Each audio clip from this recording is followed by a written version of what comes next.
Prime Minister's seat. Let's listen in.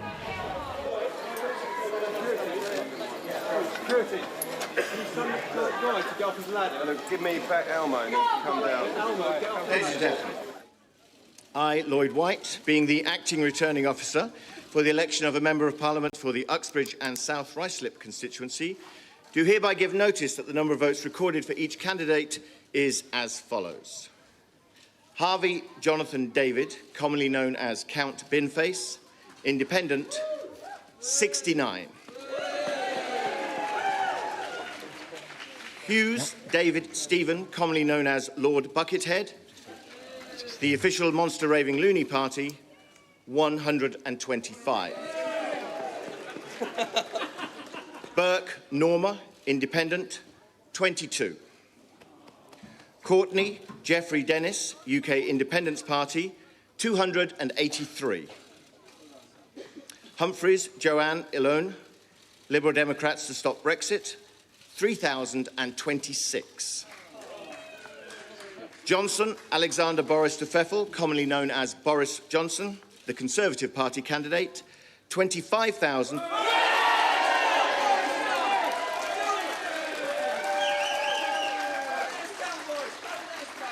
25,351.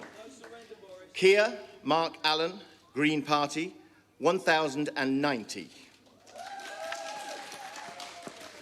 Milani Ali Reza, Labour Party, 18,141. Right, we don't need to go any further then. We can clearly see the result there. They didn't lay a glove on him in reality, Ali Milani there, and a huge effort by the Labour Party to decapitate Boris Johnson there to get him out. A huge attempt to mobilise some tactical votes there. But you see the Liberal Democrats, well, 3,000 of them still stayed with Joanne Humphreys. But the Prime Minister returned, as I say, didn't really lay a glove on him there. 25,351 for Mr Johnson. We should hear from him very shortly indeed. Let's just take you through some more of the numbers. We'll keep our eyes on the left-hand screen and turn that into some analysis for you. Or will we? Here he goes. Good morning, everybody. Good morning, ladies and gentlemen.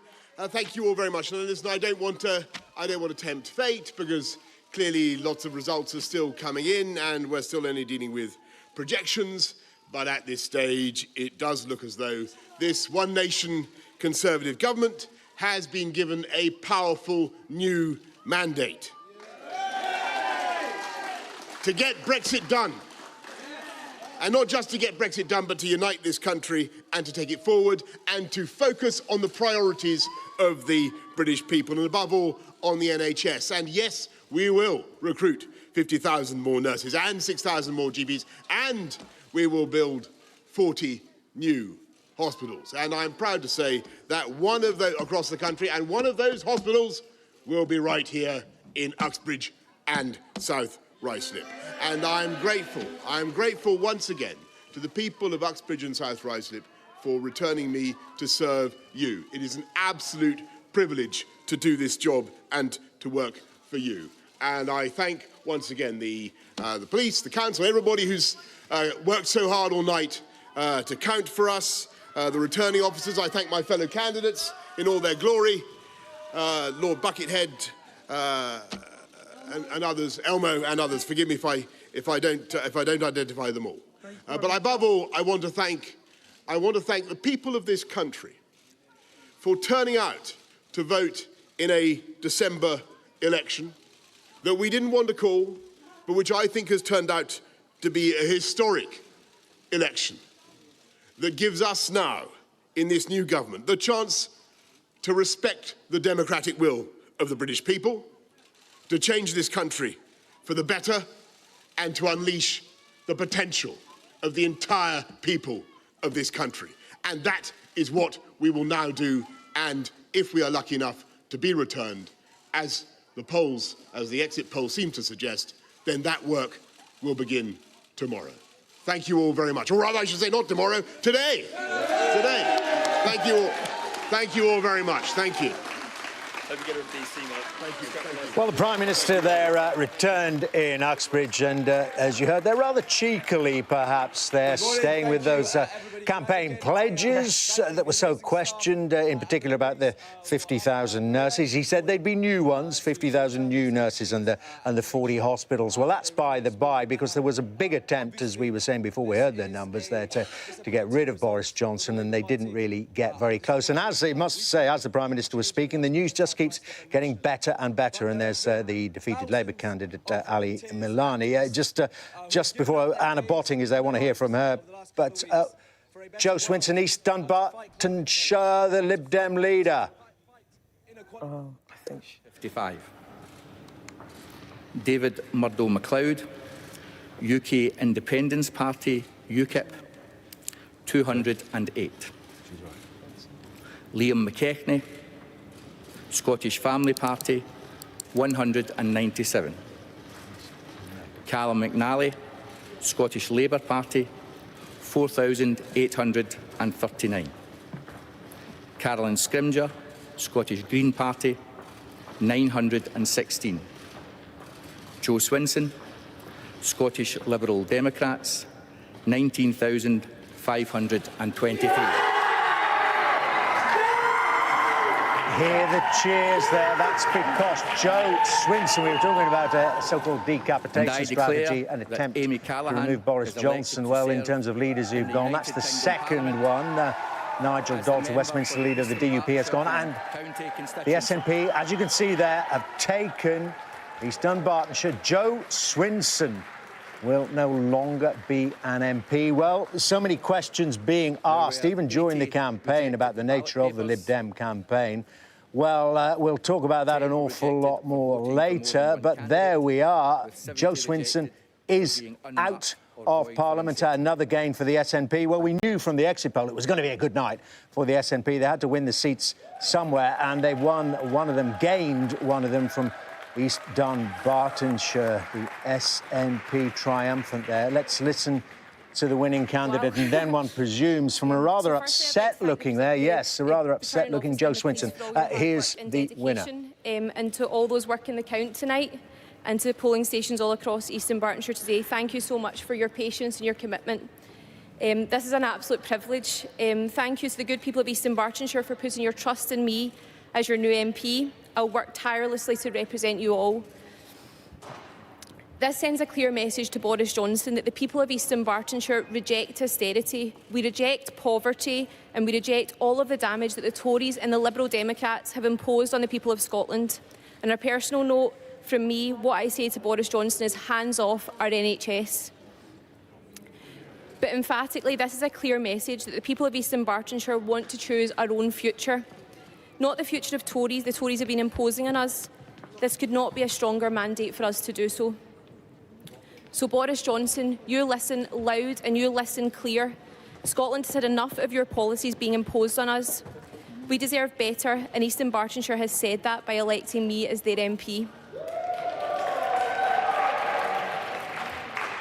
I have so many people to thank, from my partner Sean, who's been there for every single high and every single low, to my parents who've always taught me to believe in myself, from my brothers, my boss and my close friend Rona Mackay MSP, my extended family and friends, my election agent Gordon and my campaign manager Dennis, and to every single activist who chapped one door or 10 doors for me, who delivered one leaflet or 1,000 leaflets for our campaign. Thank you all. Because of our hard work and dedication and commitment to this campaign, we're one step closer to our independence due to your hard work.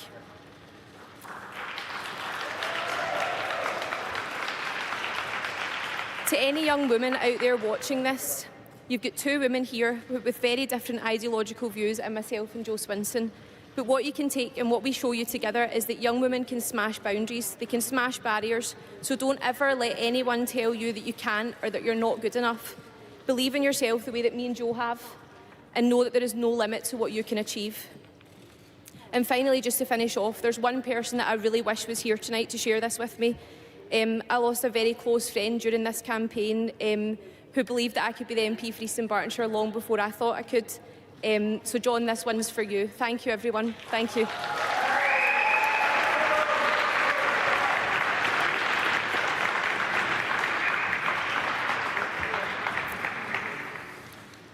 I'd like to thank the returning officer and all of the staff that have been involved in this election campaign, the emergency services, and all of my fellow candidates, and congratulate Amy wholeheartedly. It is an amazing job. I'm sure you will love doing it, and I wish you well.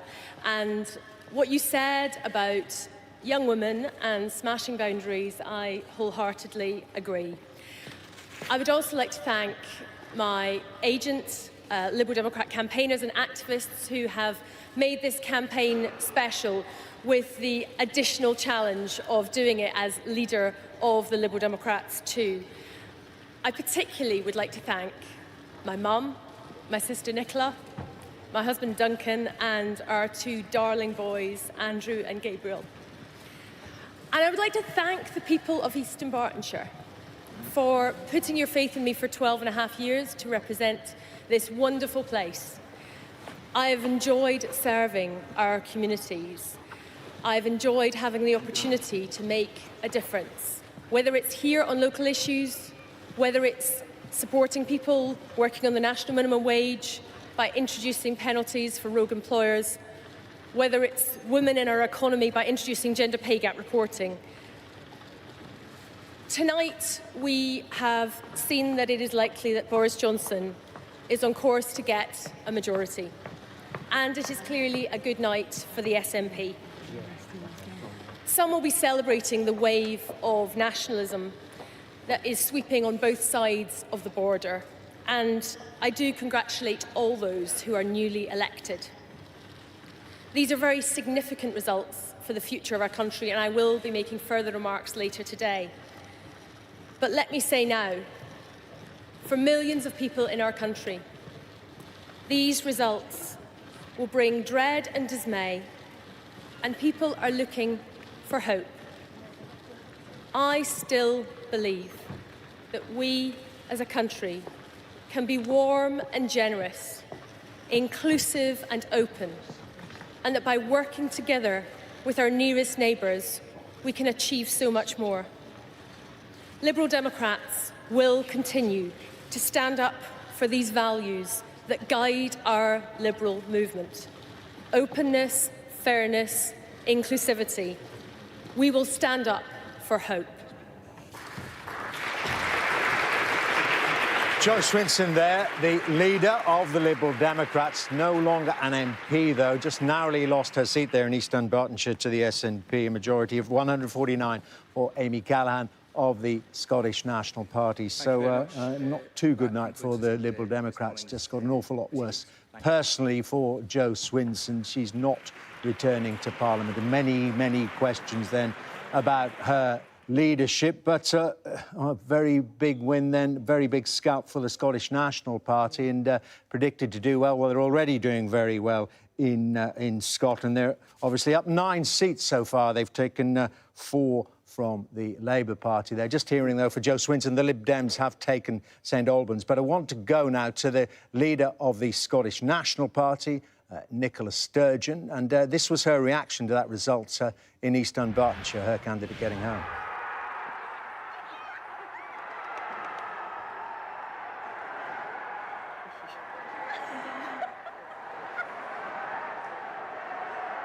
Well, she joins me now live. Nicola Sturgeon, I take it you were a tad pleased about that result. Didn't look very magnanimous, though, did it, your reaction?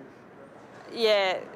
Look, I'm delighted for Amy Callaghan. She's one of the bright young stars of this election, and I predict great things ahead for her. But can I say, notwithstanding that understandably excited reaction, commiserations to Jo Swinson. I understand more than most the pressures and the challenges of leadership, and to lose her seat tonight when she's led her party through this campaign will be a bitter blow for her. So on a personal level, I really do feel for her. Well, but of course, I can't help but be delighted by the performance of my party. Yeah, exactly. We'll take that as a celebration for the party. And as I said, there's the prediction and there's the reality. Well, you're up 9 seats so far already, plenty to declare. If you get above 50, which it looks like, and some, what does that mean then for your campaign for another independence referendum? Well, if we win the election, and it looks as if we're on course to win the election and win it well, you know, the exit poll may slightly overstate where we end up, but we're going to win this election, and we put forward a very clear proposition, and people in Scotland will have made very clear that they didn't want Boris Johnson as Prime Minister, that they don't want Brexit, and they want Scotland's future to be in Scotland's hands. And there is a mandate now to offer the people of Scotland a choice over our own future. That mandate already existed and it has been reinforced. I absolutely readily accept that not everybody who voted SNP yesterday will support independence necessarily, but there is a clear desire and endorsement for the notion that Scotland should not be landed with a Boris Johnson government and ripped out of Europe against our will. We should have a choice over our own future, and that mandate has to be respected. Okay.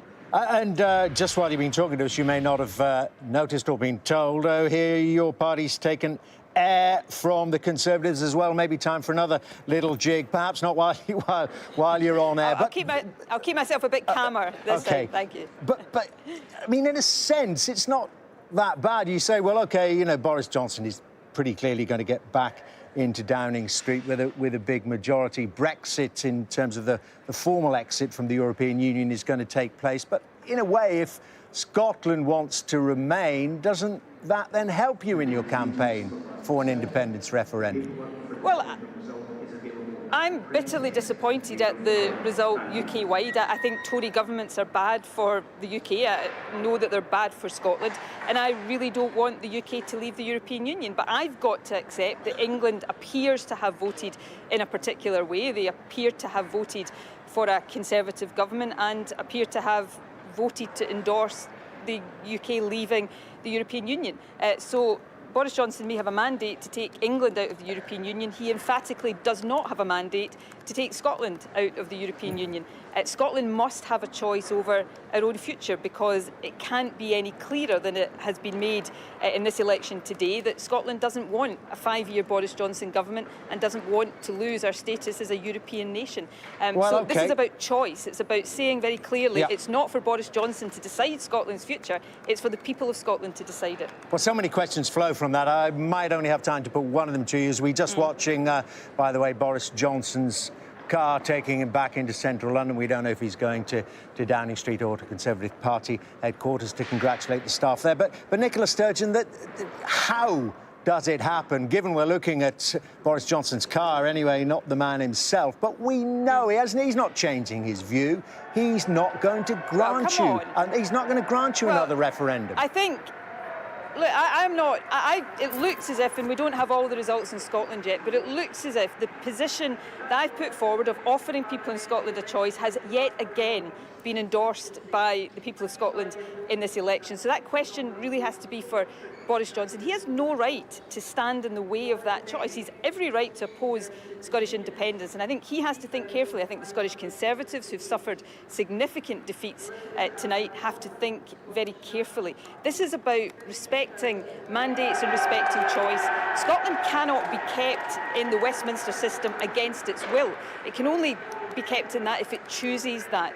And that is the choice that must be given. And I think the Tories really have to think long and hard about the position, because it is not a sustainable one in the long term, and probably not in the short term either. Judging by the cheers behind you, you might have won another one. But I do have time for the second question. May I put this to you? And this is on the issue of rejoining the European Union. Scotland will obviously still be part of the UK that leaves, and you know that's a thorny issue.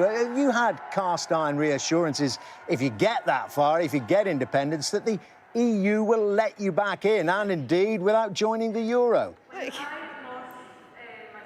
Look, no country can be forced into the euro, and I have no doubt at all that if Scotland chooses to be independent, we'll be welcomed with open arms in the European Union. Of course, we will have to go through the process if we are out of that, but, you know, the European Union is an organisation that has existed to enlarge itself. It was always fanciful in 2014 to say that we wouldn't be allowed to be in the European Union, and of course back then we were told that rejecting independence was a way to protect our European membership. So these scare stories about Scotland not being allowed into the European Union will simply not wash again.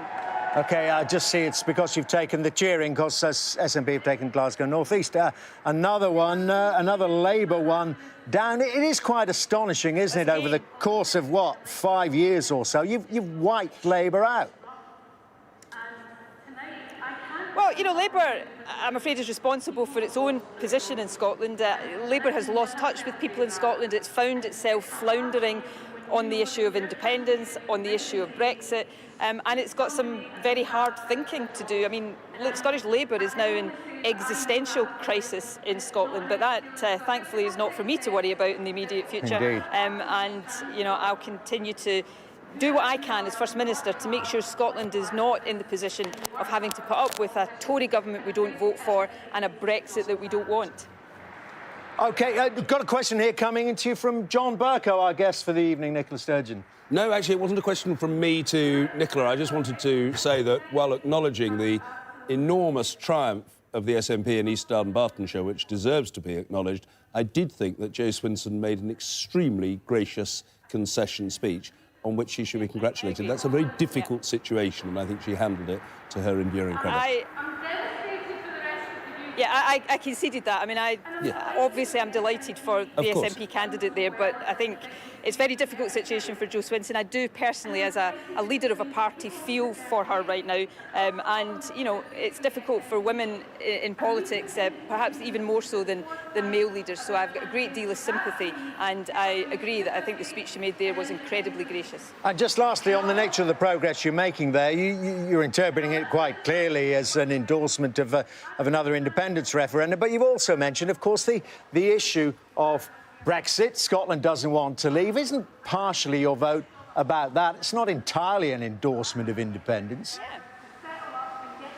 Well, of course it was an emphatic rejection of Brexit.